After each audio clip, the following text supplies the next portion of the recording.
Сегодня я бы хотел просто дальше развить тему. Помните, мы просто говорили о том, чтобы люди должны понимать в церкви. Если мы хотим куда-то прийти и что-то делать, мы должны разделять одинаковые ценности. У нас должно быть одно видение. Олег также, Иванович, говорил об этом на прошлое воскресенье. И вы знаете, можно посмотреть на вообще мирские организации, то есть на бизнес-структуры. Они очень хорошо все понимают. Они понимают, как можно заработать денег, как можно сплотить команду. И каждая уважающая себя организация, она обязательно имеет какую-то миссию. То есть, казалось бы, какая может быть миссия у организации? Денег заработать. Но не все так просто, да, они выдумывают всевозможные цели. То есть, не просто там, например, кому-то что-то продать, а предоставить качественные услуги всем жителям Якутска. То есть, такая прям благая цель. Например, я просто говорю. И это сплочает людей и еще раз показывает, что человек на самом деле такое существо, которому требуются какие-то высшие цели. Да? То есть не просто зарабатывать деньги, но делать что-то полезное для себя, для общества. И миссия любой организации, это суть организации, то, для чего смысл существования организации. Вы понимаете? Я думаю, что вполне возможно слово «миссия», оно пошло как бы из церковной среды. Вообще миссия церкви в чем заключается? Бывает, что церкви прописывают как бы миссии для себя отдельно, но я верю, что миссия церкви, она заключается в великом поручении, которое нам дал Иисус Христос. Это Евангелие от Матфея, 28 глава, 18-20 стих. В других Евангелиях тоже есть, здесь более развернуто. Давайте прочитаем. Матфея 28, с 18 стиха. «Тогда, подойдя, Иисус сказал им: „Мне дана вся власть на небе и на земле. Поэтому пойдите ко всем народам и сделайте их моими учениками. Крестите их во имя Отца, Сына и Святого Духа и учите их исполнять все, что я вам повелел. А я буду с вами все время до скончания века». Смысл церкви – это в том, чтобы рассказывать людям про Иисуса Христа и учить их всему, чему учил Иисус Христос. Для чего? Для того, чтобы жизнь людей, она менялась к лучшему. Вы понимаете? И вот Матфея 28 глава, это последняя глава в Евангелии от Матфея. И вообще всегда это записано, это последние слова, которые записаны вообще Иисуса Христа. Вот он уже возносится на небо, уходит, он больше не придет до второго пришествия своего. То есть, когда он вернется, там будет суд. И это последние его инструкции, как бы весь смысл такой. И он говорит своим ученикам: «Я с вами, мне дана вся власть, а вы идите и проповедуйте, рассказывайте обо мне и научите всех людей тому, чему я вас научил».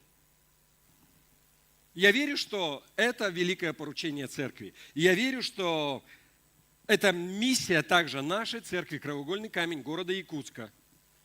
Приводить людей ко Христу, научить их жить по христианским ценностям и изменить жизнь людей к лучшему. Вы согласны? Вы сами сказали. Смотрите, если мы разделяем эти ценности, это суть, это смысл существования церкви. Все, что мы делаем, любая деятельность, какая бы она ни была, в конечном итоге она служит для того, чтобы проповедовать Христа, рассказывать людям о Христе, научить людей всему учению. И для чего? Для того, чтобы их жизнь, она поменялась к лучшему. Вы понимаете?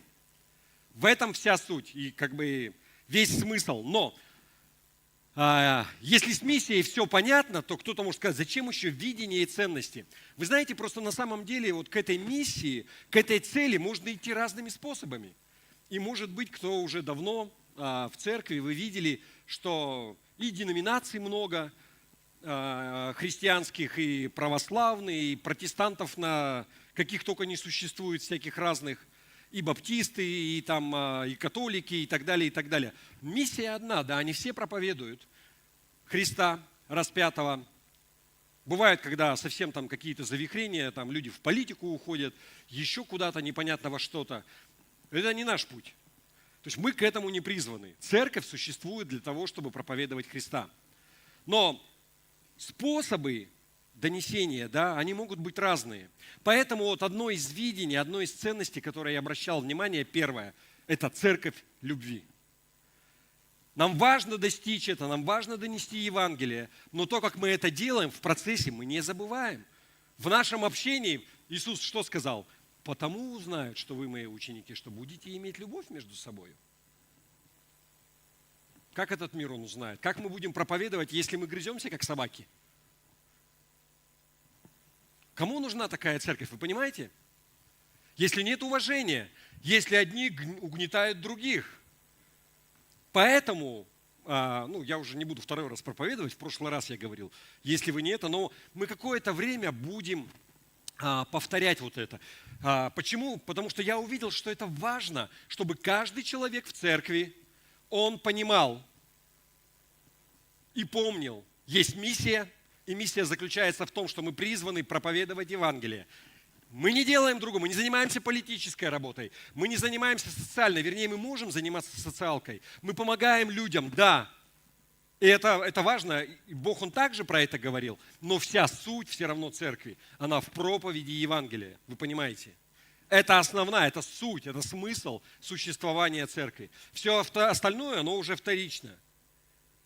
Но в процессе мы должны помнить, у нас церковь любви, еще раз не буду разворачивать, церковь для всех. Что это означает? У нас не церковь для русских, у нас не церковь для якутов, у нас не церковь для бизнесменов, у нас не церковь для реабилитантов, у нас не церковь еще какой-то группы. Церковь для всех. Мы рады каждому. Почему? Потому что любой человек мог прийти к Иисусу, вы понимаете? Мы никого не ограничиваем.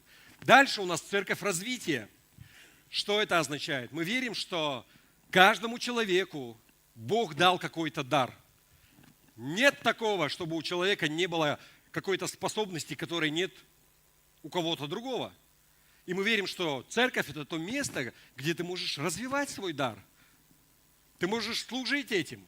И это не только касается музыкантов там, и пения, это прямо видимые такие вещи. Да? Если нет голоса, не умеешь петь, то, наверное, лучше и не надо. Да? Но есть в чем-то в другом. В административной части кто-то еще что-то хорошо. Суть в чем? Кто-то убирает так, как никто другой. У меня просто, я встречал таких людей, кто сердце кровью у меня обливается, как они убираются. Вы понимаете, да? Но ключевая вещь какая? Все, что не делаете, делайте, как для Господа написано. Мы делаем хорошо. И я просто призываю вас, старайтесь делать хорошо, не просто хорошо, а отлично. Кто-то может спросить, зачем какие-то вещи там вы делаете? Я верю, что наш Бог достоин лучшего. Все, что мы делаем, мы стараемся делать хорошо. Плохо, оно само собой получится. Стараться не надо. Поэтому, если мы ставим какие-то стандарты, мы стараемся, насколько хватает, сразу лучшее. Вы понимаете? И то же самое с твоими дарами. Развивай, делай что-то. Следующее видение, ценность наша, что церковь «Краеугольный камень» города Якутска – это церковь будущих поколений. И кто-то может сказать, посмотря вокруг, что что-то я как-то не особо вижу следующее поколение. Но если мы не будем ставить себе целью передавать, и причем, смотрите, наша задача, моего поколения, 50 лет плюс, там плюс-минус 10 лет, мы должны передать кому? Тем, кому 25 и 30 сейчас. Но если эти уже 25 и 30, они прямо сейчас не будут работать с теми, кому 12 и 15, у нас опять будет дыра. Поэтому следующее поколение и этот процесс, он никогда не останавливается. Вы понимаете? Церковь следующего поколения. Поэтому детское служение – одно из самых важнейших служений в церкви. Молодежка – это важное служение. Поэтому не пренебрегай ими. Если ты сидишь и тебе все нравится, у тебя самовар и пряники вокруг, а там какая-то музыка громкая, не раздражайся. Тебе хорошо, но им тоже должно быть нормально. Вы понимаете, о чем я? Итак, церковь будущих поколений. И еще одна ценность, которую я верю, это церковь полных семей. Что это означает? Это означает, что мы рады всем, и судьбы у всех разные, и бывает и незамужние, и неженатые, и разведенные. Еще раз, церковь для всех. Но я верю, что у нас особое помазание на то, чтобы учить людей, учить семьи, и чтобы муж и жена, они входили в полноту того, к чему Бог их призвал. Чтобы были крепкие семьи, счастливые семьи. Потому что я не верю в счастливую судьбу, если ты живешь, в смысле, ты в браке. Если у тебя брак несчастливый, сам по себе ты счастливым стать не можешь. Вы понимаете, о чем я? И семья, крепкая семья – это крепкая церковь. Крепкие церкви – это крепкое государство. Это прям основа. И почему семья, почему так важно? Это одна из первых заповедей Божьих. Плодитесь и размножайтесь, наполняйте эту землю. Что это означает? Нам нужно рожать детей. Вы понимаете? А где детей рожать? Не так, как этот мир учит. Что я сильная и независимая, вот рожу себе и буду там воспитывать. Это вообще все с ног на голову, вы понимаете? У Бога есть план. Нормальная семья, где женщина не должна, опять же, смотрите, у нас по-разному бывает, но идеальная, то есть за мужем, у нее есть тот, на кого она опирается. Есть там какой-то у нее добытчик, кто ее защищает и так далее. И мы даже не касаемся не буду сейчас в эту сторону, но вы понимаете. Вот. Итак, еще раз, у нас одна миссия – проповедь Евангелия, научение людей, жить по-христиански, чтобы жизнь людей она менялась. Видение, церковь любви, церковь для всех, церковь развития, церковь будущих поколений и церковь полных семей. И я надеюсь, это вам не надоест, потому что мы будем периодически в ближайшее время это постоянно повторять, чтобы, знаете, как у студента в любой момент разбудили ночью, и ты мог сказать, вот у нас такое видение. Почему? Я верю, это важно, потому что, смотрите, если мы в процессе, например, смотрите, каждое служение, которое есть в церкви, у него не может быть какого-то своего видения.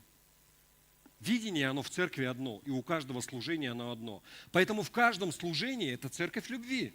А что это означает? Это просто задает все стандарты, как мы взаимодействуем друг с другом внутри. Это не говорит о том, что у нас не может быть конфликтов. Конфликты могут быть. Но ты 10 раз подумай, как ты себя будешь вести. То есть это, если церковь любви, мы прилюдно никого не отчитываем, не выговариваем, мы не устраиваем это. Вы понимаете? И так далее, и так далее, и так далее. Итак, но сегодня я бы хотел начать с основ. Мы до этого уже говорили про видение, что у нас церковь любви.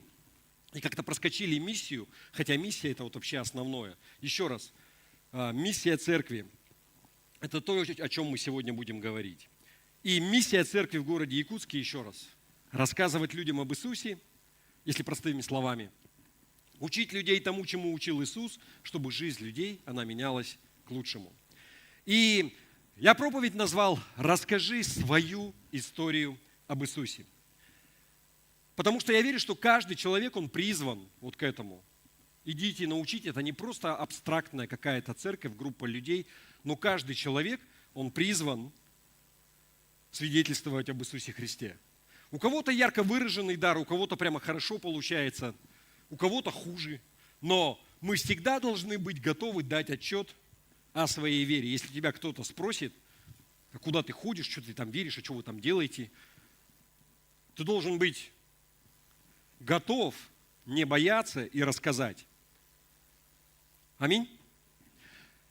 Я хочу начать с такой вот истории. В 1969 году в Штатах социальный психолог, неважное имя, проводил такой эксперимент. Он исследовал вообще поведение людей, поведение толпы, и у него был вопрос: возможно ли заставить людей на улице, толпу, одновременно посмотреть куда-то в одну точку на небо? Что он сделал? В Нью-Йорке он нанял несколько актеров, около 10 человек, которые шли по оживленной улице, и в какой-то момент они все останавливались в разных точках и резко смотрели на одно конкретное окно в здании, вот так вот. И что происходило? Полулицы, видя это, остановилась и тоже начала глазеть куда-то. И годы спустя, похожий эксперимент был, когда просто люди шли, потом резко останавливались и смотрели, там была скрытая камера в точку на здании. И 27%, почти 30%, почти каждый третий человек, который проходил мимо, он тоже останавливался и начинал что-то рассматривать. Что же там такое? К чему я это говорю? Вы знаете, эти эксперименты, они показали, что если тебе удастся привлечь внимание людей, человека, обратить внимание, то они посмотрят на то, что ты считаешь важным. Вот смотрите, сейчас я вам покажу, о чем я. Давайте почитаем Евангелие от Иоанна. Это сегодняшнее наше место Писания, 1 глава. И здесь Иисус идет к Иоанну Крестителю, к предтече, креститься. 1 Иоанна 1:29. На следующий день Иоанн, увидев идущего к нему Иисуса, и сказал: «Вот Божий ягненок, который забирает грех мира». В синодальном переводе написано: «Вот Агнец Божий, который берет на себя грех этого мира». Еще раз, все места Писания, которые я читаю, они будут в новом русском переводе. Хорошо? Чтобы вопросов не возникало. Кому интересно в синодальном, можно посмотреть в синодальном. Почему в новом русском переводе? Я считаю, что иногда более понятно. Например, агнец – это что? Агнец – это ягненок. Обыкновенного. Это просто маленькая овечка. И вот здесь прямо так и названо. На следующий день Иоанн опять стоял с своими учениками, увидев идущего Иисуса, он сказал: «Вот ягненок Божий». Дальше, та же глава, 44-46 стих. «Филипп был из Вифсаиды, из того же города, что и Андрей с Петром. Он нашел Нафанаила и сказал ему: мы встретили того, о ком написано в законе Моисея и о ком писали пророки. Это Иисус, сын Иосифа из Назарета». Нафанаил ответил: «Разве из Назарета может быть что-нибудь доброе? Пойди и посмотри», сказал Филипп. Смотрите, что первый, что второй они говорят. Первый говорит: вот, то есть посмотрите, вот он, Агнец Божий. И здесь Филипп говорит: пойди и посмотри. Это не какие-то глубокие теологические рассуждения. Эти утверждения, то, что вот здесь написано в Священном Писании, вы знаете, это является свидетельством того, что часто, что нам нужно сделать, это не разводить какие-то богословские дискурсы, а просто привлечь внимание людей и сказать: пойди и посмотри. Просто заставь их посмотреть на Иисуса. И если ты сможешь таким образом привлечь внимание людей, вот это простое действие может изменить их жизнь. Мне понравилась одна мысль. Был такой известный проповедник. Он говорил такую фразу, что ранние христиане не говорили: посмотрите, до чего дошел этот мир. Они говорили: посмотрите, кто пришел в этот мир. Кто пришел в этот мир? Иисус пришел, да? Таким образом. Просто вот, пойди и посмотри. Кто-то помнит, у нас есть такие зубры. В 90-х годах мы показывали фильм «Иисус» в кинотеатре. Не кинотеатр, это клуб имени Гагарина. Не тот, который современный, там было старое деревянное здание. Кто-нибудь был?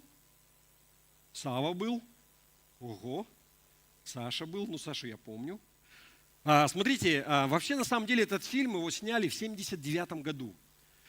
И у создателей фильма была такая идея, они перевели его на 2000 языков.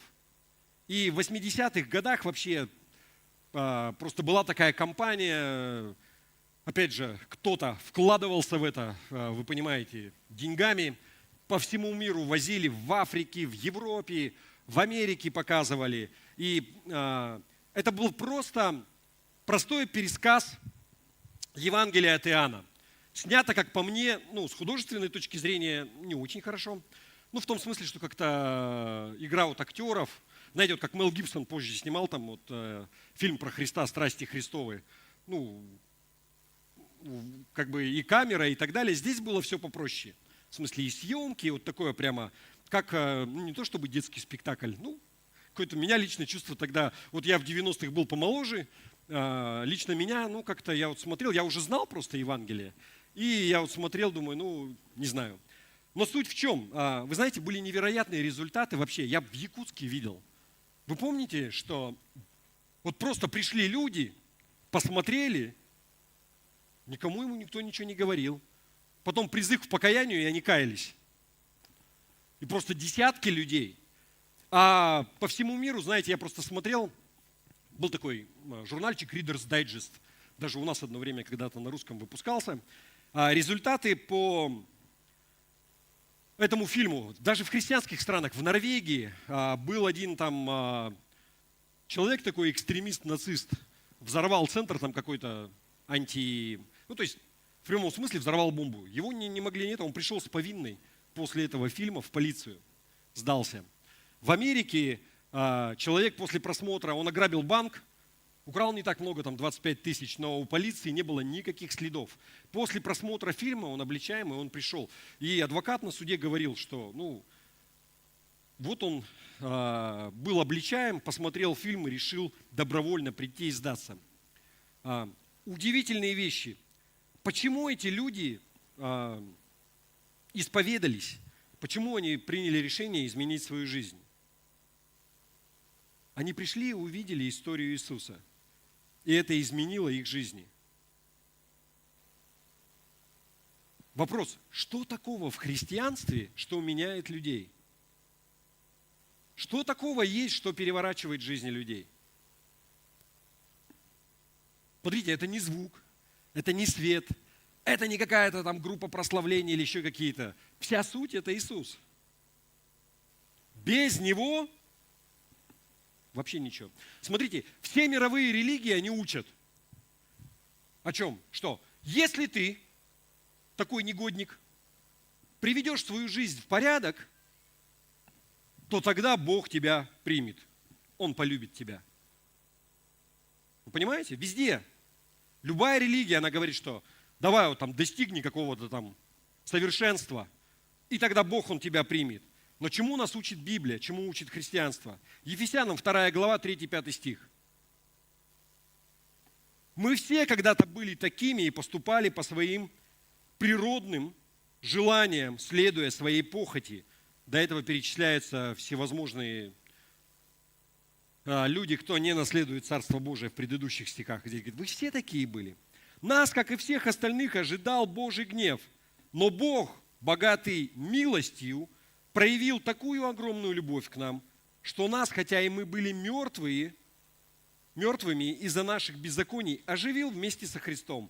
Вы спасены по благодати. Хотя мы и были мертвые в наших грехах, Бог оживил нас. Мы были мертвы из-за наших беззаконий, но Бог уже оживил нас. Как Он это сделал? Он послал Своего Сына, послал Иисуса. Нам не нужно ничего делать. Единственное, что от нас требуется, это поверить в Него и принять как своего Господа и как Спасителя. Вы понимаете? Еще раз. Бог все сделал.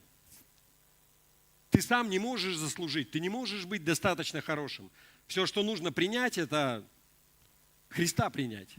Принять Его жертву. Вчера на библейке была тема про завет у нас, да? Иисус, Он заключил завет с Богом Отцом. И ты под этим заветом. Тебе нужно просто принять Христа. Он уже все сделал, кровь Его уже пролита. Это имеет смысл? Чего вы все притихли?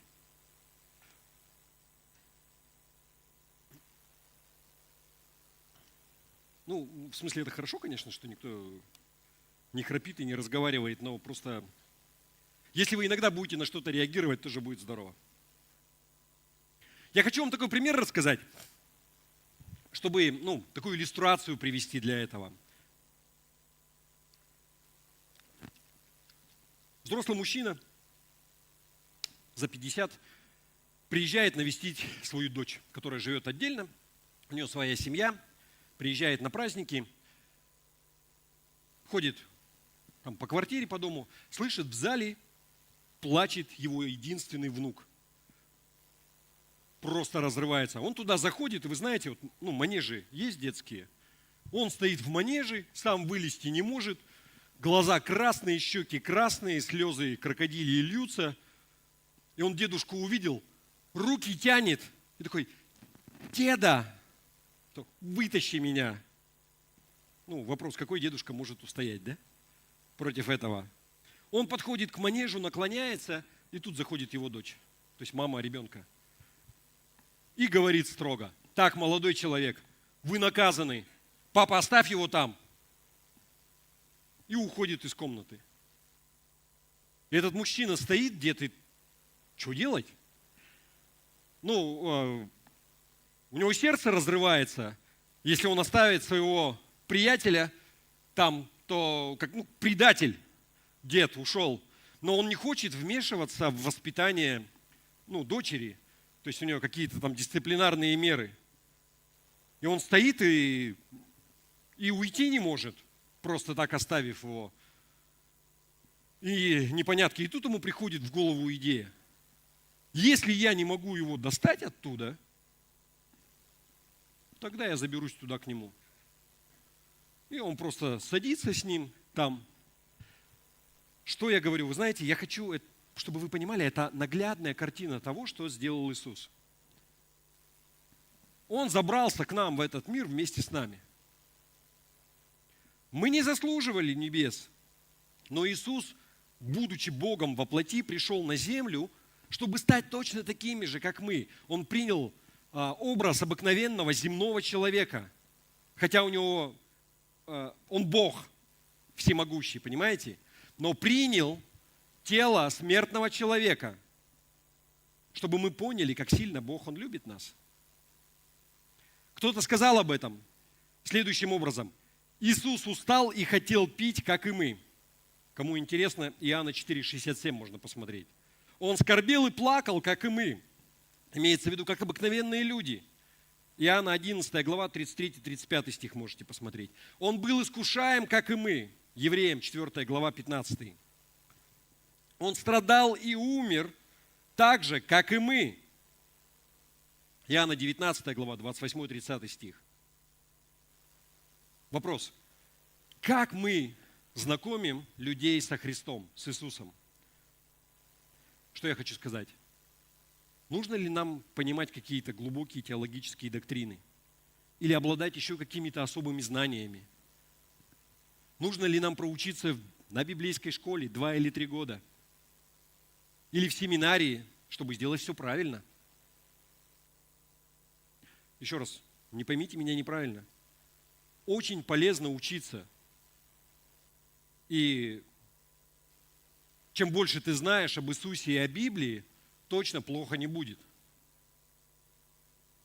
Но вам не нужно многого знать, чтобы просто привести людей к Иисусу. Вы понимаете? Что я имею в виду? Вот посмотрите на наш отрывок, который мы читали. Иоанн Креститель говорит: вот Агнец Божий, который забирает грех этого мира. Это все, что он говорит. И то, что мы читали, еще раз, Иоанна 1 глава, 44-46.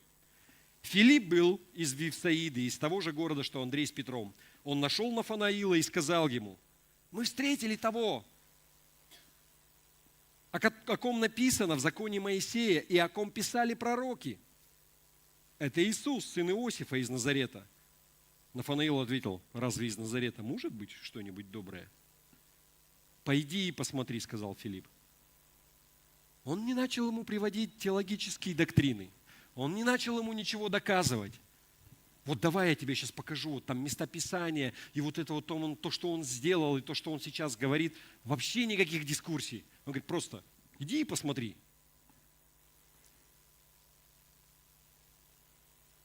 Сам посмотри, кто это такой Иисус. Как мне сегодня это сделать? Как мне заставить людей взглянуть на Иисуса? Можно слайд? Один из проверенных временем способов – это пригласить людей в церковь. Внимание!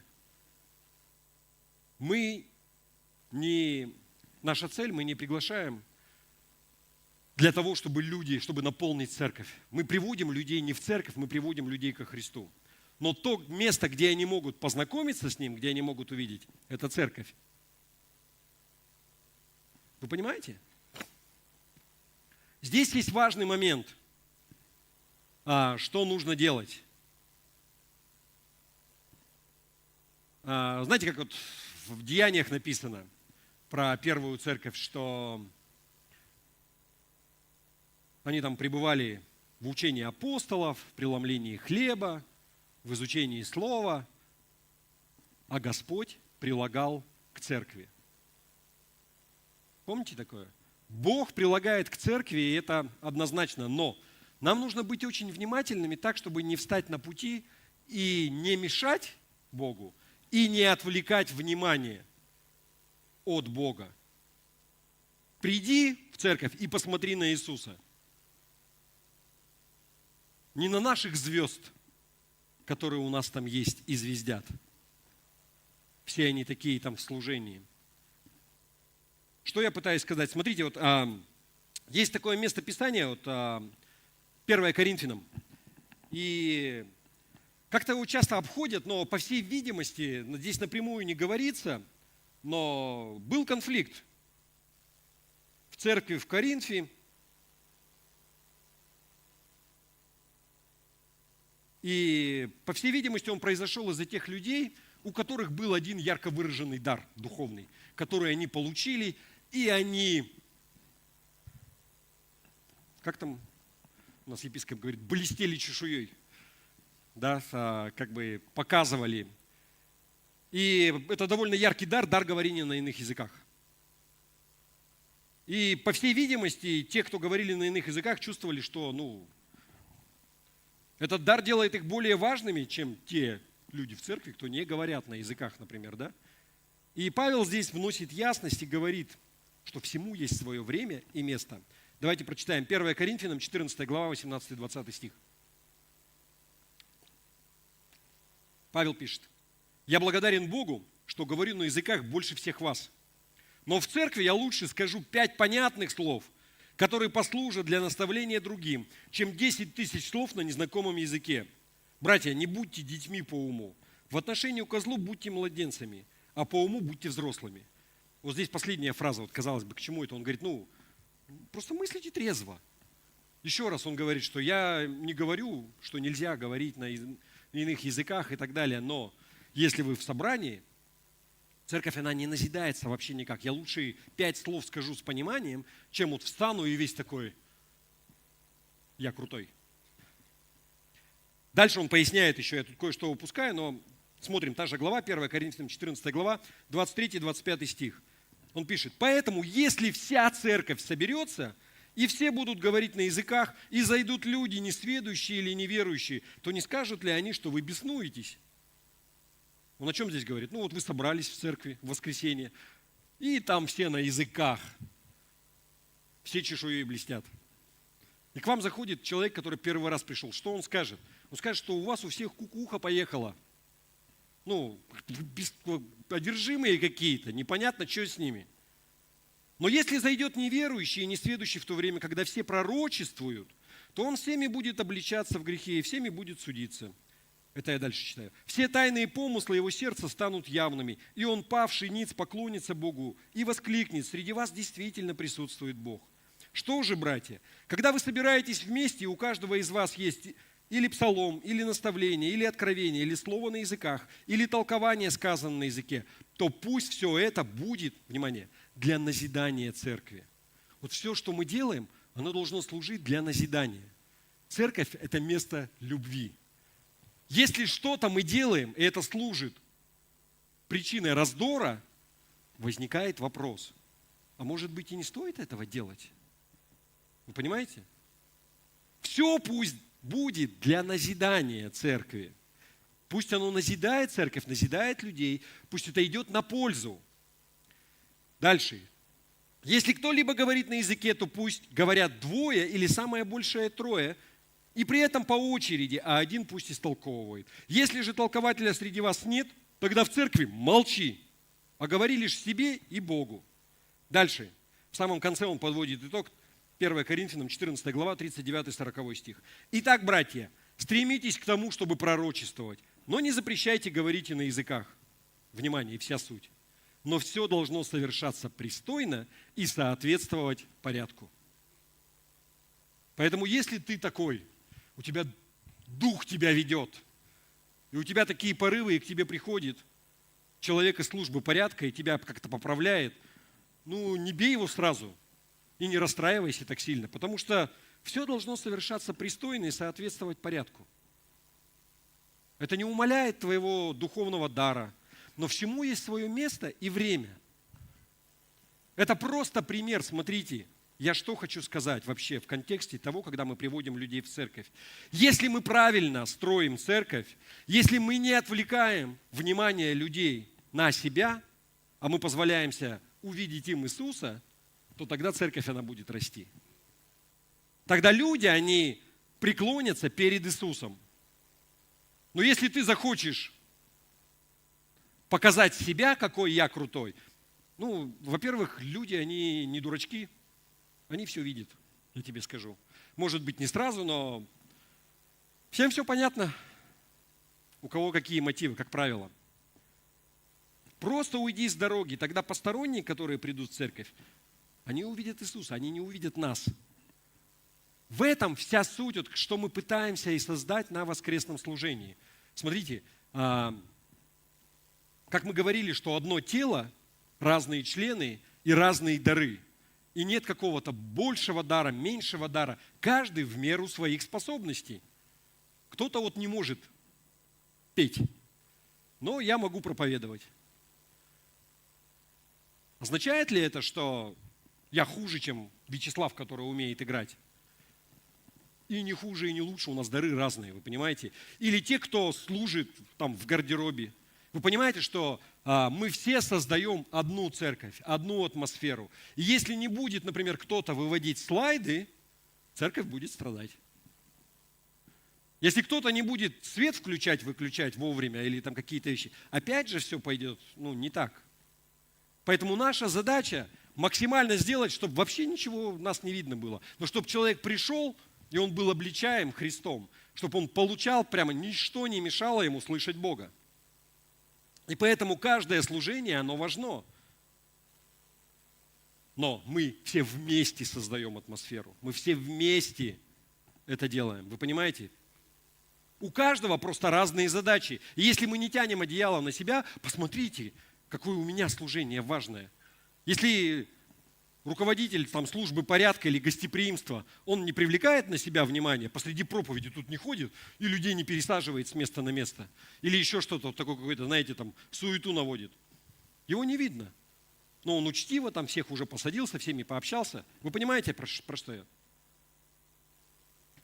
Нет неважных служений, разные дары, но наша задача свидетельствовать об Иисусе и отойти в сторону. И пусть люди, они сами на Него посмотрят. Приди и посмотри.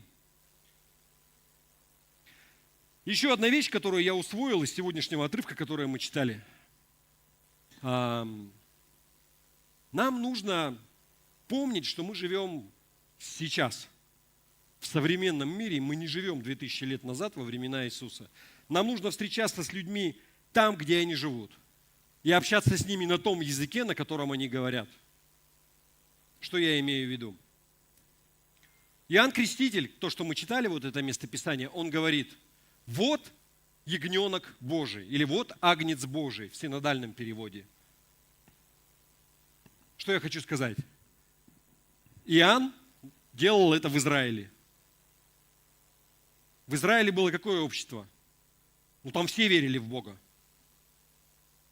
Были неверные, кто-то уходил, вопросов, есть Бог или нет, не возникало. Может быть, были какие-то отмороженные совсем.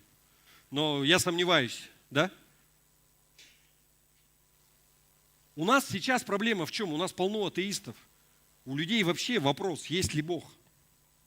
У нас наследие еще, как недавно нам говорили, Бога нет. Там не стоял вопрос. Там просто говорили, выберите, кому вы будете служить, одним богам или истинному Богу, например, да? Для людей не стоял вопрос, есть Бог или нет. Выбрать надо, какой Бог. И когда он говорит, вот, ягненок Божий, Все иудеи прекрасно понимали, о чем он говорит. Он говорит про того самого Спасителя, про того Мессию, про того обещанного царя, который был обещан Израилю. Все ясно, четко представляли. Он говорит, что вот это тот человек, про которого говорили пророки, вот он пришел сейчас. Иисус – это обещанный царь, и он ответ на все вопросы. Что я хочу сказать? Смотрите, библейская терминология, особенно про Иисуса, она важна. Но наша современная культура, она отличается от той, которую мы читаем в священных писаниях. Если ты сейчас будешь ходить и говорить людям, вот Агнец Божий, придите и покайтесь. Как минимум, просто очередной городской сумасшедший какой-то, да? Людям непонятно, про что ты говоришь. Поэтому вот весь церковный сленг, который существует у христиан, благодать, аминь. Если ты просто встречаешь человека на улице и вот эти слова используешь, они как минимум просто непонятны для него. Поэтому это, конечно, здорово знать значение этих слов и употреблять их в церкви, но в общении с людьми будьте проще, говорите на человеческом. Вы понимаете, про что я? Потому что вот этот христианский сленг, это тебе кажется, что ты очень духовный, может быть, на кого-то это и произведет впечатление. Понимаю, что очень важно, ничего не понятно только. Люди в нашей культуре не понимают этого. Они не ищут ягненка или агнца, и они не ищут обещанного царя. У нас нету этой культуры, нам с младенства не учили этому. Но и люди что ищут в современном обществе? Решение своих проблем. Проблем в жизни, И человек не может с ними справиться, и вообще меня там и семья предала, там, может быть, друзья там предали, и там не любят, и здесь, и что делать, я вообще один. Иисус – решение. Он ответ на нужды людей. Он – путь, истина и жизнь. И наша задача – привести людей к Иисусу.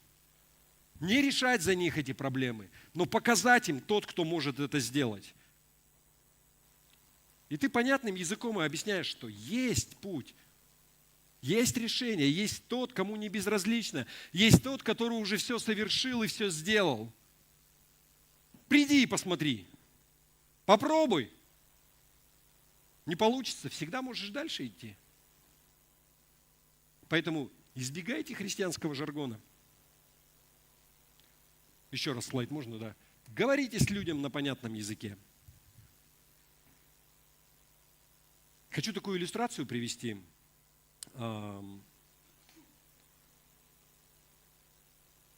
Я слышал такую историю. Большой город, мегаполис.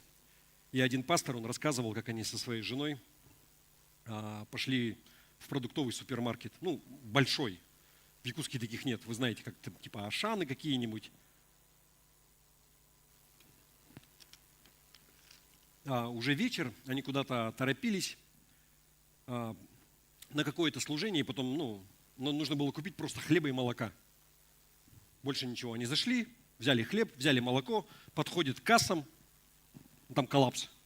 Просто там 10 касс, в каждую по 10 человек, и у них полные телеги все завалены. И они стоят, там булка хлеба и пакет молока. И потом смотрят, есть одна касса, и там табличка. Касса, если у вас не больше 10 товаров. У них всего 2, и они такие, класс.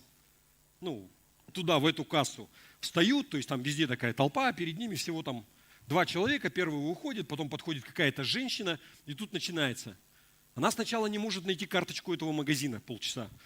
Потом она не может ввести правильно пин-код на банковской карте. В общем, вот это все там что-то тыкают. Наконец она уходит, и тут заканчивается лента в кассовом аппарате. И кассирша начинает заправлять эту ленту и чего-то, и этот пастор уже стоит такой. То есть, если бы он стоял в соседнюю очередь, он бы уже проходил, а тут он застрял на кассе, где там было всего 3 человека и не больше 10 товаров. И он такой, да ладно, уже. Мне прямо близка эта тема. Я прямо почему-то всегда начинаю переживать. Хотя, казалось бы. И он в отчаянии наблюдает, как кассирша там пытается эту ленту заправить, смотрит на другие очереди. И, наконец, кассирша вставляет эту ленту там какое-то время. Он подходит уже к ней. И он говорит, что вот тут как будто мне рука Божья на плечо. У меня мысль такая в голове, что у этой кассирши, у этой женщины, у нее проблемы. У него в жизни сплошной бардак, беспросветный мрак какой-то. И ты можешь ей помочь. И он подходит такой, и как-то сказал ей комплимент, что как быстро вы ловко ленту заправили. И потом он дальше свидетельствует и говорит, что я бы, говорит, сам никогда бы такого не сделал. Ну, казалось бы, что сказал. Кассирша, я стою в очереди, в проходе на кассу, и ее как прорвало. Она давай ему там рассказывать, что жизнь ее разваливается на части, не к кому обратиться за ответами и всякое такое. И он тут улыбается и говорит, у меня есть ответ. Дело было в субботу, он говорит, я завтра собираюсь в церковь, если хотите, пойдем вместе. И вы знаете, что она пришла вместе с ним в церковь? У этой женщины были проблемы. Иисус что обещал? Давайте прочитаем. Матвея 11 глава, 28-30 стих. «Придите ко мне, все уставшие и обремененные, и я успокою вас. Возьмите на себя ярмо мое и научитесь у меня, потому что я кроток и мягок сердцем, и вы найдете покой вашим душам. Ведь мое ярмо не тяжело, и моя ноша легка». К чему я это говорю и что я пытаюсь сказать? Встречайтесь с людьми там, где они есть. Ты никогда не знаешь, где какая ситуация будет и какая будет обстановка, когда ты можешь засвидетельствовать.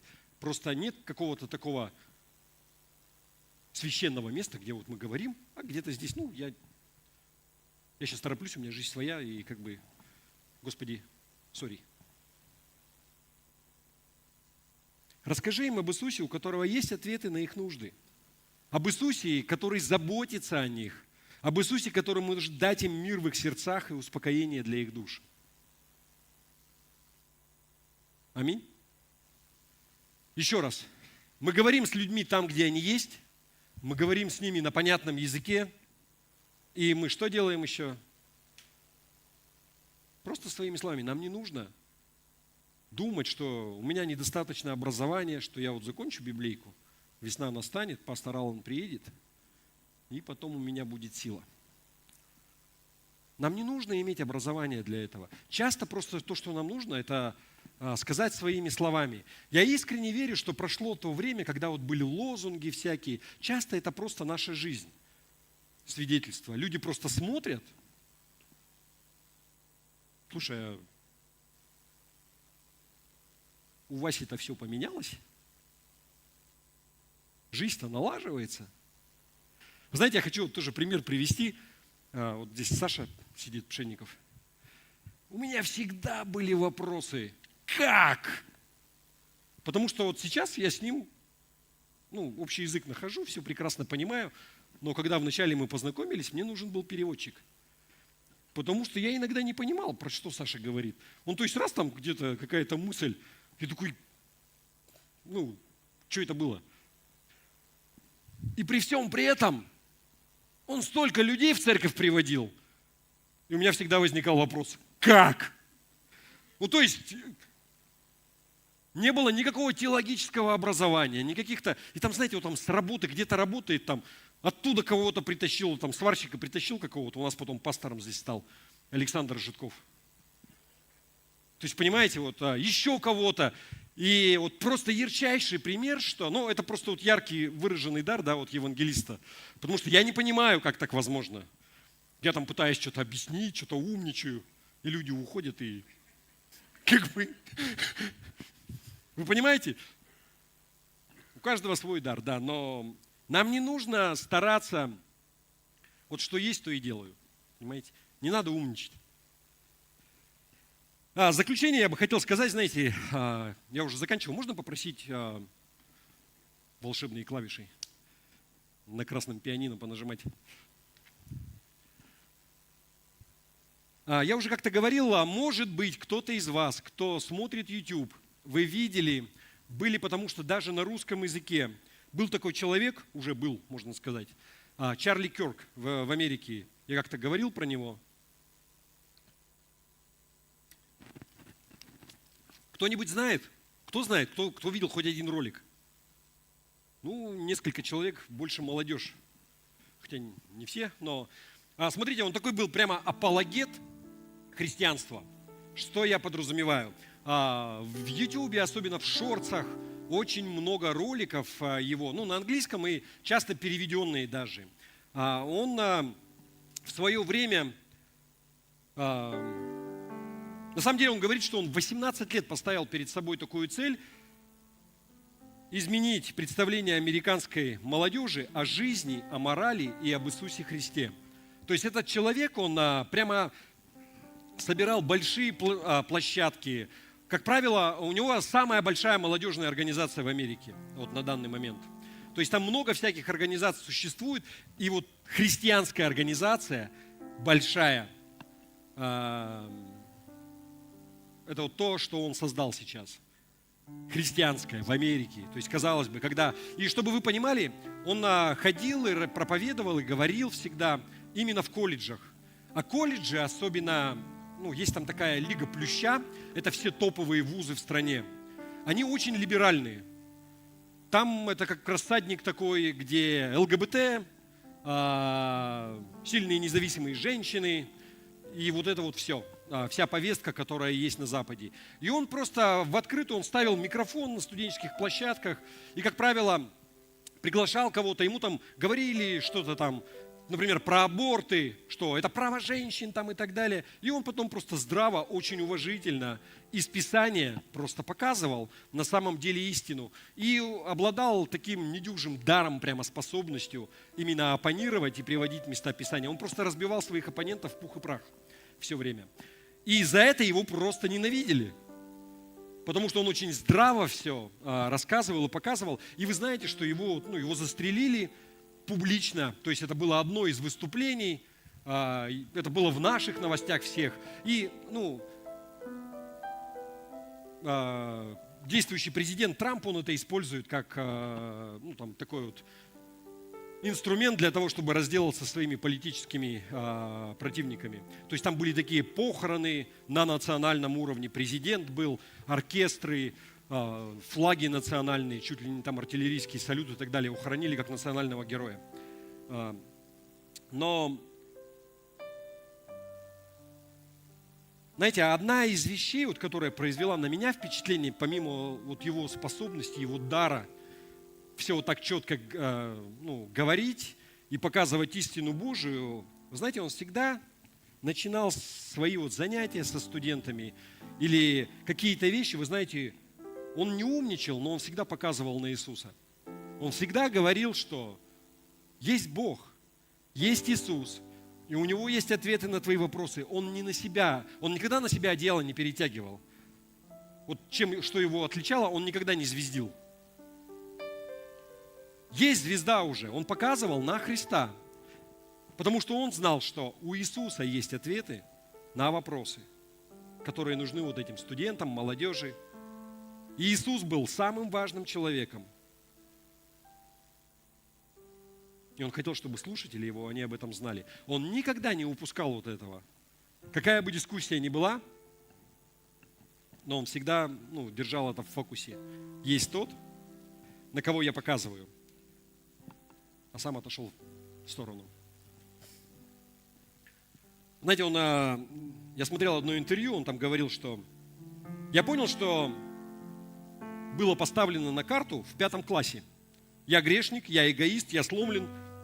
И только благодаря совершенной жертве Иисуса, Его приходу и совершенной жизни я получаю то, чего не заслужил. Но что было дано мне, это бесплатный дар вечной жизни.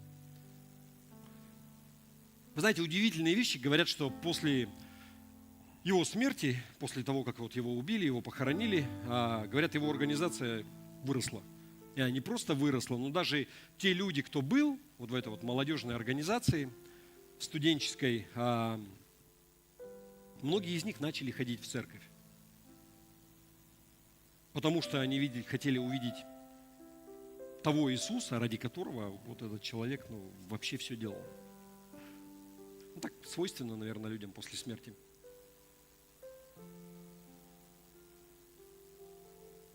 Аминь.